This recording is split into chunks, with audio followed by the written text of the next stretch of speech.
Hi, welcome to the Rittner Floral School in Boston, Mass. I'm Dr. Steve Rittner, and it's a pleasure to welcome you into one of our classrooms today. It's summer, and July 4th is coming up, and we thought it would be kind of fun to do a lovely vase arrangement for July 4th. And I think you guys are going to find this demonstration to be kind of fun. Notice that we have an interesting base here. And I think that this one is really, really cool. There are many designers out there who are taking branches and pieces of wood and things like that, and then gluing them, attaching them to more conventional containers to come up with kind of an interesting and unusual kind of an effect. And I think that that's great. But at Rittners Floral School, I've always said, learning floral designing should be quick, easy, and fun. And if there's an easier way of doing it, I'm going to want to favor that way because it'll make it a lot quicker and easier to achieve the effect. Now this is a neat bowl. It is from the Philippines. It's absolutely amazing. It has essentially pieces of wood. They've all been attached to each other. It's also painted in a white color, which means that if I'm thinking in terms of July 4th or Independence Day and I'm thinking red, white, and blue, this will work in very well as far as the whole concept of the red, white, and blue effect. So it gives me a very, very neat base. It also speeds up the process. I don't have to take a big bowl and start attaching wood to it. If I can find something like this made in the Philippines that kind of fits what I'm looking for and the effect that I'm trying to achieve, this will enable me to do it. But there is a problem here. Unlike a bowl where maybe I attached or glued pieces of wood to, this is essentially rather porous. And if I were to work with this particular thing, putting foam into it, it would leak like a sieve. So it's not really practical for me to put foam in here, never mind water, onto something like this and design. These things are great in terms of putting a lot of fruit and things like that, but they weren't made to hold flowers or floral media. So in order to make it work, what we're going to do is we're going to take a little plastic container and we're going to place the plastic container inside. And that way we can put foam in here and still make it work. And that's exactly what we're going to do. I've taken a plastic container. I put 3/4 of a block of foam in here. And notice I've greened it very, very lightly. In other words, I've used some foliage in here, and I'm using some baker fern. That happens to be the foliage that I'm working with, although we could use many kinds of foliage to achieve the effect. By the time we get through with this design, you're hardly going to even see this. It basically forms a basis upon which we're going to work, and we'll add our flowers to it, work our flowers in and around it, and at the same time the container will pick up any excess water that happens to be here. And I think you'll find this will work really, really well for us. In terms of our flowers, well, we already have the white formed by our base. We are going to use some white flowers, but we also should get some blue in. And notice I have some very, very nice hydrangea. Hydrangea, of course, are a very, very popular flower. They're available pretty much through the year, and we can get them in a variety of colors. Notice that I have here a light blue, and there's a reason for that, as I'll explain a little bit further. The point is that the blue certainly is going to help us in terms of achieving the red, white, and blue effect. And what I'm going to do is I'm going to start with just a couple of these.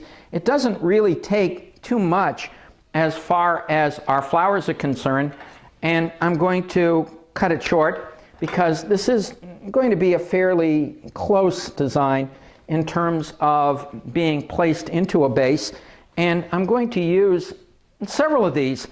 That's the nice thing about hydrangea, in that it doesn't take a whole lot, and we can come up with something that fills space very, very nicely. So I have one facing towards the front, one facing a little bit more towards the back, and we're going to mix a few more things in with this. I'm going to use a combination of both what I would call trendy flowers as well as some of our old standbys and more traditional materials, and one flower that is a little bit more traditional and yet one that we still get out there, football chrysanthemums. They're available pretty much through the year. They come in white, they come in yellow, and they are available in kind of a brownie caramel kind of color, especially during the fall. And this one is an old favorite. And what I'm going to do is work a football chrysanthemum into this design. so that we will also have this worked in. And notice I'm working from the center. I'm going to gradually start in the center of my arrangement and work out. This is facing a little bit more towards the back side. This arrangement is going to be one of these designs that is meant to be viewed pretty much all the way around. And so some of the placements, my viewer, that I'm making, while I'm commenting about them, you might see this kind of just peeking through. If you're looking down on it or if you're looking at it from the other side, it would be a little bit more obvious. I'm going to use some roses, and I have some beautiful pink roses. It's a hot pink rose, and it smells so good. And I thought some of these might be nice. This is just a beautiful flower. It is perennially favorite. Everybody loves it. It is one of the favorite flowers that people throughout the world have enjoyed and revered for literally centuries. And so we're going to use a few of our roses. So notice that, my viewer, with 4 flowers, 2 of my blue hydrangea placed here, a white football chrysanthemum here, a rose placed here, I've got an awful lot of space that's already filled up in my arrangement. It doesn't take much on this if you know how to do it. And you notice, again, I'm taking my time, I'm chatting with you guys, I'm showing you pretty much a quick and easy way of coming up with a beautiful arrangement. And I'm not really working excessively hard, and I'm going to come up with something that I think, and I think you will think, is really nice as far as a Independence Day or July 4th design. I'm going to go to another flower. It's a perennial favorite of ours. It's one that everybody generally likes. It's a carnation. They come in just about every color under the sun. They're available pretty much throughout the year, and they're a good buy. A lot of people get very snobby about this flower because they are basically a workhorse or everyday flower. I would say not to get snobby about them. They can fill space very, very nicely. They hold up very, very well. And at the same token, they will contribute to your design. And if you're mixing an everyday workhorse flower like a carnation along with things that are a little bit more prestige like our hydrangea or our rose, I think you will find that you can come up with some nice effects on your designing and at the same time not break your pocketbook. And so I'm going to take a few of my carnations and I'm going to place one here, one over here. In other words, I'm placing them at different parts of my design. I'm going to work something over in on the back side of the arrangement because the concept is we want to mix them in with our materials. Mixed flowers, mixing different flower types, different flower heads, different textures is always a good strategy when it comes to doing our floral art. And you'll notice that with a few of my carnations, I can come up with something that is rather interesting on my design. Now, we did start off with our rose, and we have one right here, but let's work a few more roses into our mix because, again, it is a prestige flower, and it will help add to the red aspect of our arrangement. And so I'm going to work a rose in here, in towards the front, like so. And I'm going to work another one. Again, working my way around gradually. I'll work another rose over here. In other words, we're mixing materials together here, and we're coming up with something that I think, my viewer, you will find kind of neat. Now, I've got a few over on this side. I'm also going to work something over onto the other side too. So let's take a few of our roses and work them over here as well.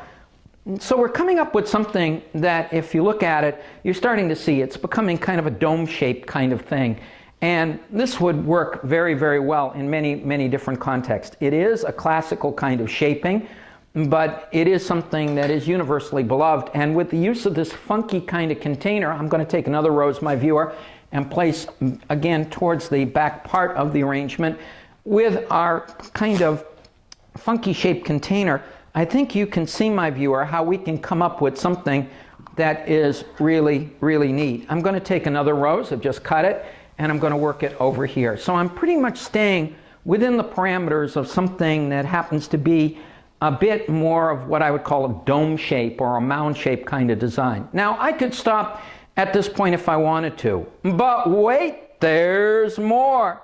Let's jazz it up just a little bit. In other words, we can play with our roses, we can play with our carnations, we can continue to fill in if we'd like and stop at this point. But I want to add a little more prestige to the design. And to add a little more prestige to the design, one of my favorites, a lily, a lily. And these Oriental lilies are absolutely amazing. And I'm going to place, it doesn't take much, I'm going to place one right over here. And I'm going to take another one of my Oriental lilies, and I'm going to place it over here. And the idea is that this is almost like icing on the cake, as it were. In other words, you can see them. They give a very, very pretty effect. And let me just adjust this slightly. But it makes it feel less totally kind of roundy. It's giving a little more asymmetry to the design, and it's adding a prestige factor beyond the hydrangea and the roses. And it doesn't take too many of those. If you wanted to, you could place another one over onto the other side of the arrangement.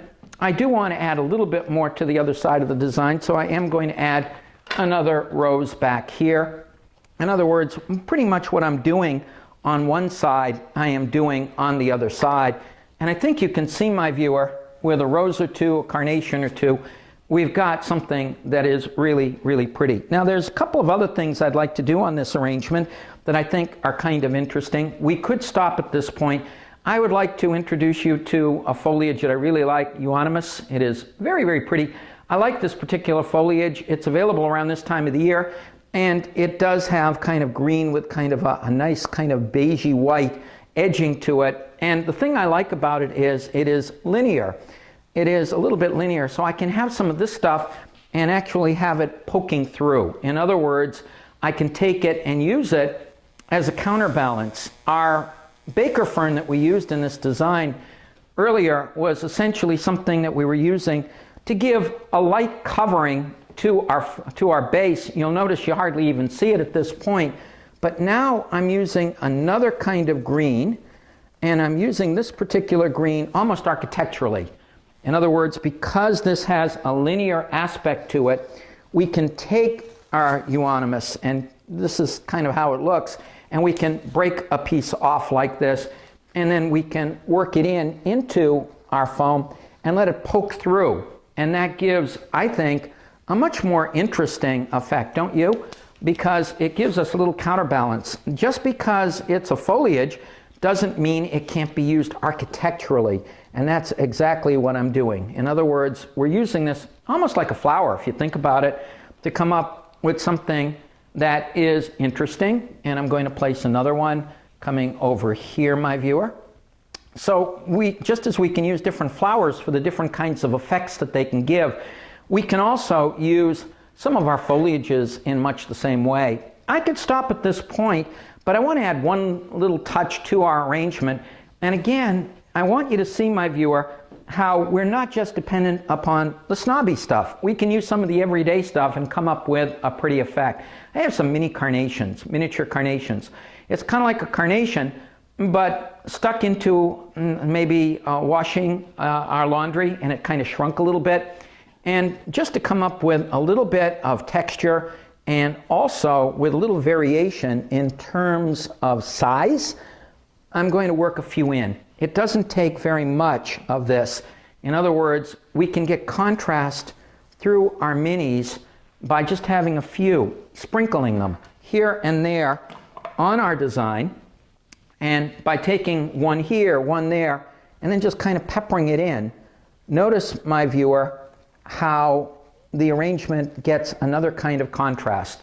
So it doesn't take very much of this in order to achieve that effect. One, two, here and there, placed in, can give me a really, really neat effect. And I'm going to do the same thing, obviously, on this, on the other side. I'm going to work a few facing towards the back side of the arrangement, just as I've done with carnations and a few roses, worked a few of my minis over towards the back side. So notice, my viewer, we've got a very, very interesting composition here. It's a moundy kind of design, forming a mound up here as opposed to the rounded vase down here, but it's not totally symmetrical. We've deliberately come over a little bit more with this so that you have kind of a feeling of movement. We've also played with a little bit of our euonymus coming out here and there, so it doesn't feel quite as clumpy, and that gives contrast. A couple of things that I think you should take away from this in terms of this design. Number one, notice again how we can come up with a cool effect. We don't have to take wood and glue it onto things, although you certainly can, to come up with these kind of funky effects. Start with a base that you find where somebody has already done the heavy lifting. Somebody's already done the work. And then by using a container inside of it, you can do your designing, protect the container, still have it come out very, very pretty and not work as hard. That's one thing. Another thing, my viewer, that you'll notice is we're using a combination of everyday materials along with the more expensive things. Yes, we've got the prestige flowers here. We've got our hydrangea here. We've got our roses here. We've got our lilies here. But along with that, we are using some carnations and some mini carnations, which are considered everyday materials. It's not what you use, it's how you use it. We're using a contrast of linear type foliage, the euonymus, to create an interesting effect on this and to give us three-dimensionality. And we're mixing that with our baker fern that's basically covering mechanics. So the use of different kinds of foliage gives a very, very cool effect. And then one last thing that I want you to notice here, and this is important. When I first showed the hydrangea, I mentioned it was a light blue and that this was done on purpose, and it is. Normally when we think of an Independence Day design, we think of red, white, and blue, and we think in terms of very bright red, very bright blue, or very dark blue. Notice in this particular design, white is white, but our blue and our red is more pastel-y. In other words, we're using pastel colors, a very, very light, subtle blue. Instead of using a dark red, we're using a pink. And to be sure, it's a hot pink, but it's a pink. There's no reason at all why you can't come up with some very, very cool effects, my viewer, by using variations in terms of intensity on the materials that you choose. So instead of going for a strong, bright red, a strong, dark blue, we are deliberately playing with the pastels, which gives, I think, a very, very pretty effect. This arrangement is being presented primarily as an Independence Day design, but I think you can see, my viewer, where this could be used as a placeholder on a table at any time of the year. And if we wanted to change the color, the palette of this thing, we could come up with all kinds of variations on this arrangement. So there you have it. What do you think? It's not a tiny design. It's a fairly good-sized arrangement. Big, beautiful, quick, easy, and fun. At Rittners Floral School, we believe that all floral designing, when we teach it, should be quick, easy, and fun. It's a pleasure to welcome you guys into one of our classrooms today. We hope you enjoyed this brief presentation. On behalf of all of us here at Rittners Floral School, we want to wish you a very, very happy 4th of July and holiday. And get out and try some of these tricks that we've shown you in this arrangement. I think you'll find they'll work very, very well for you. Keep watching our various videos and materials that we put out online. Hey, and by all means consider getting certified, taking one of our diploma programs here at Rittners Floral School. On behalf of all of us here at Rittners, I'm Dr. Steve Rittner. We thank you for coming in and visiting our school today.